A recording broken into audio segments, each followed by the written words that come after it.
Hello મિત્રો, આપણે દુકાને જવા માટે વહેલા તૈયારથી નીકળી પડે છે. કોઈ વિચારો છું કે આપણે ઢોરાની સેવા કરીને થાકી જાય છતાં આપણે ઢોરા આવવા માટે થતા નથી. આપણને રસ્તા મળે છે પાથી એમની ખાસિયત છે કે ટોકો પાડે તો 300 ટોકો સંભળાય. આપણી પર પર્સનલ પોતાનું બાઇક ન હોવાથી આપણે દુકાને ચાલતા હતા, પણ આપણે સારી વાત છે, કસરત થઈ જાય છે થોડી.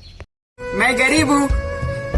આપણા ઘરેથી દુકાન જતા વચ્ચે આપણે રસ્તે ગોગા મહારાજનું મંદિર આવે છે. આજે બીજ હોવાથી આપણે દર્શન કરવા ત્યાં આગળ પહોંચી ગયા છીએ. તમે પણ જો ગોગા મહારાજને માનતા હોય તો જય ગોગા લખી નાખજો. મારા અંકલનો છોકરો એ પણ ગોગા મહારાજ દર્શન કરવા માટે આવી જાય છે. અમે બંને ભાઈ ત્યાં આગળ દર્શન કરીને નીકળી જઈએ છીએ. તમે પણ ગોગા મહારાજ દર્શન કરી લ્યો. જય ગોગા. આપણે ગામમાં જઈને મમ્મીમાં અને વિદાદાને દર્શન કરી જાય છે. તમે પણ માનતા હોય તો જય માતાજી લખી નાખજો. દર્શન કર્યા બાદ આપણે નીકળી ગયા ડીસા જવા માટે. ડીસા આપણે જતાં આપણે વચ્ચે પુલ આવે છે, ત્યાં આગળ બનાસનદીનું પાણી ચાલુ છે, તો આપણે ત્યાં આગળ ભરીને પાણી જોઈએ અને આપણો વિડીયો પણ નાનો શૂટ કરી નાખ્યો છે.